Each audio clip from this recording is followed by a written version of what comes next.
Is a handgun ban the best way to prevent firearms-related violence in Canada?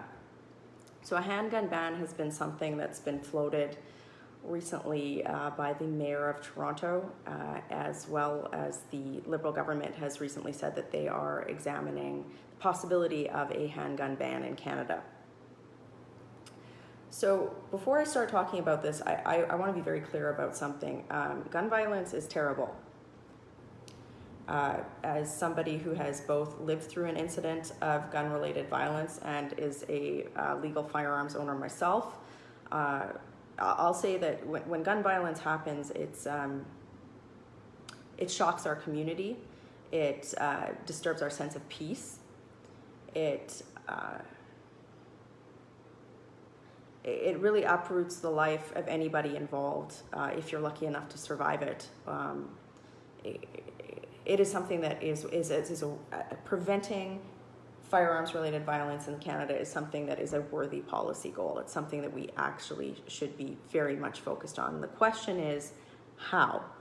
So this is what we should be managing to, preventing firearms-related violence in Canada. So that's what we're managing to. So the question is a handgun ban the best way to do that? Now, I don't have the details of what the Liberal government is proposing, but I think it's very important as we embark on this debate to understand a few things about firearms in Canada and firearms-related violence in Canada. And the first thing is that Canada is not the United States. So it's very easy for people and actors in Canada to conflate the situation in Canada with the United States, and it is not.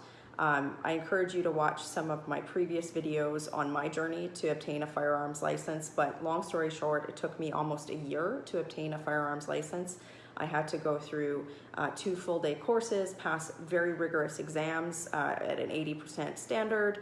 I had to fill out and go through very rigorous background checks, which included a review of my conjugal partners, my mental health, criminal background checks, and then to obtain an actual firearm, you can't just, the analogy I've heard someone use is it's not like buying a latte. Like you can't just go into a store and buy a gun. Even after going through all this licensing process, there's a registration process or a transfer process, and then when you do have a firearm, especially a restricted firearm like a handgun, you are, like for example, my name is run against a database every day to make sure that I haven't participated in any crimes, because then I would likely forfeit my right to own a handgun. And also I am subject to very strict transportation laws.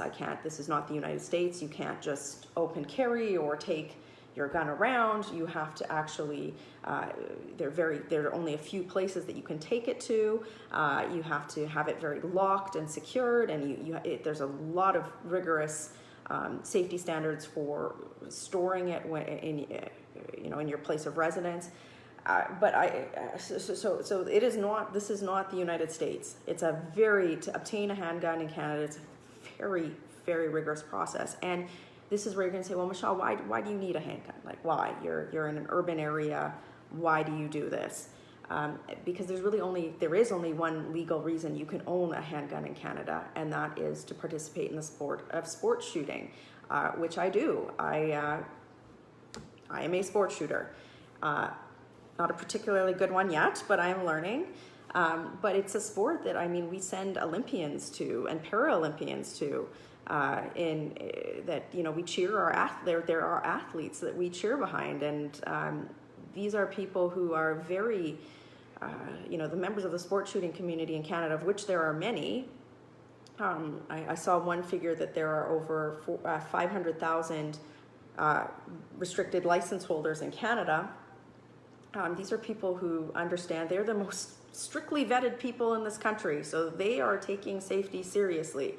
So if that's who legally owns firearms in Canada, let's now look at the incidence of violent crime related to firearms in Canada. Now, according to a Statistics Canada report that was released at the end of June 2018, so just recently, of all of the violent crimes in Canada, only 3% involved a firearm. Now, I think that number should be 0. Let's be clear. But I think it's also important to note at the level of incidents of firearms-related violent crime in Canada, and it's also important to note that over 80% of these violent crimes actually happen because of physical force, choking or beating. So then if you start breaking down, well, where did people who undertook the 3%, that firearms-related crime, where did they get their guns from? And this is where things start to get interesting.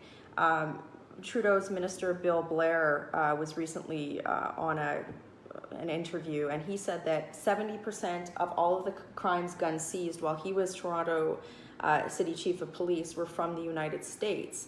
So this gets into the issue that, and again, it's difficult for parliamentarians to look at this data because many police agencies in Canada, they don't neatly roll up where seized crime guns came from. First of all, because criminals don't register their guns. Like if you have an illegal gun, you're not going to register it. But most seized guns actually they're not handguns based on the data, the sparse data that I've seen. And most of these aren't traceable. And the ones that are traceable, they're not traced to a domestic source. So, to me, this speaks to the broader issue, and that is if we're going to prevent firearms-related violence in Canada, we have to look at a more difficult issue, and that's, first of all, recognizing that most of the guns that are used in violent firearms crimes in Canada are illegally obtained. So this means that they're either imported illegally. Many of the illegal imported handguns that are used in crime in Canada, my understanding is that they're usually obtained through organized crime, but they are also from the United States. So to me, a policy option, and it's something we need to be suggesting, is how are people getting guns into Canada from the United States? Maybe we need better border enforcement or new ways of detecting this type of transfer at the border. Maybe we need to be putting in place stricter penalties for people who do this to really deter people from doing this to begin with. And then that aside, there's also the issue of something called straw purchases. This has been raised in recent media reports, and that is the issue of people potentially being able to buy handguns illegally from somebody like myself who has the ability to purchase a firearms, and then they would sell it to somebody illegally. First of all, that is already deeply illegal in Canada, but perhaps we could be looking at how often that happens and how we could better put in place enforcement or better enforcement measures or punishments for that. To me, that seems like a policy option that we should be undertaking. And then also, I think we just need to have better data for legislators on where these guns are coming from, and I also think that the public needs to understand again that in Canada, it is exceptionally difficult to obtain a firearm legally in Canada, and those that do are typically not the perpetrators of violent firearms-related crime. I think the one piece of statistics that I saw was, I think it was something like 1% of firearms-related crime, of that 3% of overall violent crime, were actually committed by registered firearms owner or restricted firearms owners. So, where are we now? In the last year, I've been very disappointed to watch this debate sort of be conflated to the American context, because it's not, and I think that's irresponsible for politicians. I think it's irresponsible for us to just ignore the issue of firearms-related crime, but we cannot make this debate the same that it is in the US, because it's just not the same. And I think that it very much diminishes the gravity that law-abiding firearms owners carry in Canada in terms of their responsibility to maintain possession of their firearm in a responsible and legal way. I also look at bills like Bill C-75. This is we call it the Omnibus Justice Bill that the Liberals tabled earlier this year with Justin Trudeau, that actually diminished and significantly reduced some of the penalties for gang-related crimes and other related crimes to this debate. So why are we weakening punishments for people, if we're trying to prevent these crimes from occurring, that's another issue that we could look at. But let's just be very honest for a second here. Outside of, I'm not sure how the government would enact a handgun ban to begin with. What would it actually do? Would it actually reduce firearms related crime in Canada? Would it actually stop the problem? And I haven't seen any evidence, and the government or the mayor of Toronto has not suggested that. And to me, that if we're focused there, because it's really easy to sort of target people that are more than happy to abide by the laws in Canada, then I think we're actually diminishing the overall debate, and we're not looking at some of the actual causes of this particular issue, which I've just mentioned. So I just encourage you, it's very, very easy just to say, no, you know what, this is the way to go. But I think it would be much more productive for us as a country if we acknowledge that a handgun ban is probably not going to reduce or eliminate firearms-related violence in Canada. Because if you're taking away the property of law-abiding people who the statistics show don't actually commit these crimes, and you're ignoring and reducing the penalties for the people who do, you've probably not selected the best policy decision.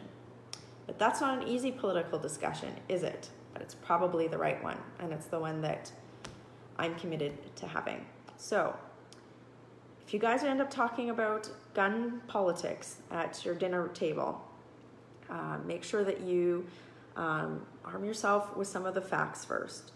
And I encourage you, especially if some of you who are watching who, you might not share my political proclivity, but you are committed as to reducing firearms-related violence as I am. We need to be seriously looking at the importation of illegal firearms, gang-related crimes, and stricter penalties, etc., for straw purchases. An outright handgun ban is a knee-jerk reaction that probably won't address some of the more serious issues here. Working hard for you. Have a great day.